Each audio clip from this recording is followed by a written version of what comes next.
Hi everyone, welcome back to another video. My name is Rohit Ahuja and I have cleared many banking exams throughout my journey. And this video is about how to prepare English section for SBI clerk. आपने thumbnail पे देखा कि English section को कैसे prepare करें SBI clerk mains के लिए. Prelims हमारा हो चुका है, अब हम मेंस के लिए प्रिपेयर करेंगे. सो इंग्लिश सेक्शन में क्या क्या प्रिपेयर करना है, कैसे कैसे प्रिपेयर करना है और कितना टाइम देना है, ये मैं आपको बताऊंगा. अब सबसे पहले चीज़, प्रीलिम्स हो चुका है, बहुत ज़्यादा टाइम नहीं बचा है मेंस में. तो आपको क्या करना है कि आपको एक सेक्शनल मॉक डेली लगाना है. ठीक है, इंग्लिश सेक्शन का सेक्शनल मॉक आपने लगाना है. उससे क्या होगा कि आपकी प्रैक्टिस हो जाएगी. जिन क्वेश्चंस में आप श्योर हो, जिन जो टॉपिक्स आपके स्ट्रांग है, वो आपके और स्ट्रांग हो जाएंगे और बने रहेंगे स्ट्रांग. ठीक है, लेकिन इसके साथ साथ आपको क्या करना है कि उस मॉक टेस्ट का अटेम्प्ट करने के बाद उसका एनालिसिस करना है. अब आप एनालिसिस जब अच्छे से करोगे तो आपको आपके वीक जोन्स पता लगेंगे. दो चीजें पता लगेंगी. सबसे पहले पता लगेगा कि आपने कौन से क्वेश्चंस रॉन्ग करें.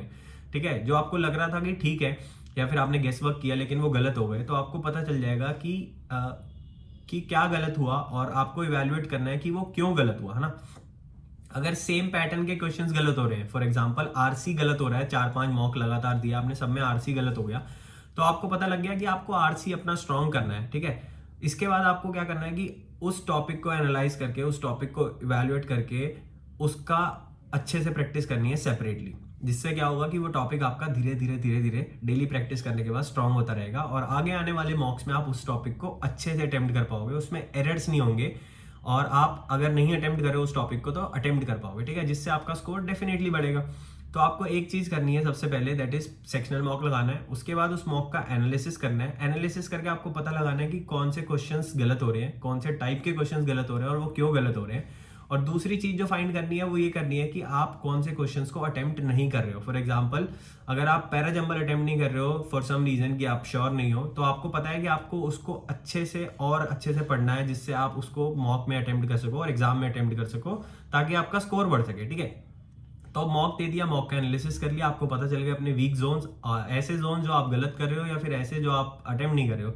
अब आपने थोड़ा सा और टाइम देके इन सब की प्रैक्टिस करनी है, इन सबको पढ़ना है. कहाँ से पढ़ना है? यूट्यूब वीडियो से पढ़ सकते हो या फिर आपके जो एजुकेटर्स हैं, जो जहाँ से भी आप इंग्लिश पढ़ते हो वहाँ से पढ़ सकते हो. ठीक है, तो वहाँ से इन टॉपिक्स को स्पेसिफिकली स्टडी करना है एंड ट्राई करना है कि आगे आने वाले मॉक्स में आप इन टॉपिक्स पे और ज़्यादा फोकस करके थोड़ा सा ध्यान देके इनको अटेम्प्ट करो, ताकि धीरे धीरे करके थ्रू आउट द जर्नी आपका जो है स्कोर बढ़ता रहे इंग्लिश सेक्शन में. तो ये इंग्लिश के बारे में पूरी स्ट्रैटेजी थी, कैसे आपको प्रिपेयर करना है. मैं कैसे करता था, मैं तो एक परफेक्शन की क्लास डेली करता था. उससे क्या होता था कि मेरा सारे टॉपिक्स, मिक्स टॉपिक जो है वो कवर हो जाते थे. ठीक है, और इसके साथ में सेक्शनल मॉक लगाता था. जैसे मैंने आपको बताया कि सेक्शनल मॉक लगा के उसका एनालिसिस करो और वीक जोन्स पता लग जाते थे, और फिर उनका थोड़ी देर उनके रिलेटेड टॉपिक्स की क्लासेस देख के उनको इम्प्रूव कर लेता था. ठीक है, तो आपको भी यही स्ट्रैटेजी रखनी है. अगर आपके पास निमिषा बंसल मैम की परफेक्शन क्लास है तो आप वो भी एक क्लास डेली देख सकते हो. उससे आपके मिक्स क्वेश्चन की प्रैक्टिस हो जाएगी और ऐसे करते करते ना बहुत ज़्यादा अच्छी प्रैक्टिस हो जाएगी, बहुत ज़्यादा अच्छा स्कोर आने लगेगा. तो ये इंग्लिश की स्ट्रैटेजी थी. आगे आने वाली वीडियोस में बात करेंगे बाकी बचे हुए सब्जेक्ट्स के बारे में कि उनके लिए कैसे प्रिपेयर करने हैं. सो मिलते हैं आपसे आगे की वीडियो में, तब तक के लिए गुड बाय.